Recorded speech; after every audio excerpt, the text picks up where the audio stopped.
Hey everyone, we talked last week about managing ourselves and just how hard it is to manage ourselves. So we started this talking about this topic in August, and you know this already. When you tell yourself you're not going to get another coffee, but you end up in the Starbucks line anyway, or you blow up at a coworker when you've already promised yourself you were going to use a different way of communicating, it becomes obvious that we are the hardest people to manage. Managing ourselves is the hardest part.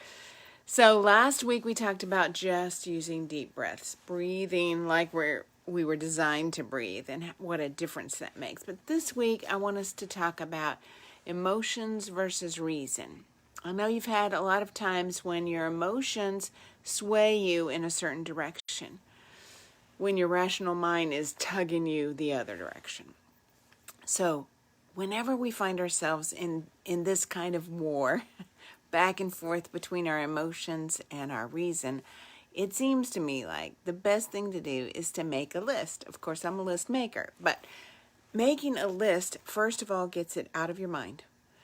A lot of times we talk about, well, I've thought about it, I've stewed on it for a few days, but get it out of your mind onto paper, whatever it is, even if it's not a list, even if it's just writing out paragraphs and paragraphs of stuff.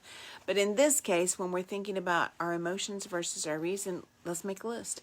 What is the emotional argument for whatever we're in the middle of? What is the rational argument for whatever it is we're in the middle of? Make a list of each side. Neither one is wrong. Neither one needs to be judged. In fact, we need to learn from both, and we need to make our decision from both.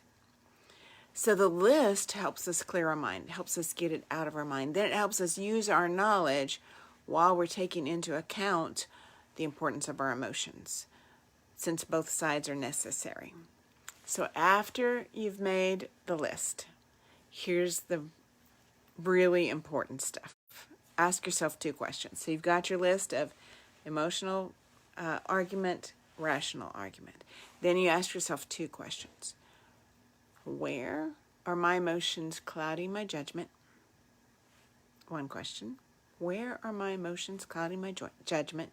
And then the second question is, where is my reason ignoring important cues from my emotions? So those are 2 great questions. Where's my reason ignoring important cues from my emotions? So this week, when you're in the middle of some stressful situations, when you feel like you've got some angst or some tug of war in your head, take a piece of paper and a pen and make the 2 list. What's the emotional argument? What's the rational argument? Just make the list. It will help you come to a decision that you're actually proud of, rather than making some kind of knee-jerk reaction to what's happening. It's a great tool. I challenge us all to try to use it this week and see what kind of results we get from it. I'm Michele Gooch with Life by Design. I help people get from where they are to where they really want to be. I love doing that. I love partnering with people in a coaching setting to move them to where they want to be. If that's something you're interested in, you can find me at lifebydesign.guru. www.lifebydesign.guru. Guru. I will see you next Wednesday.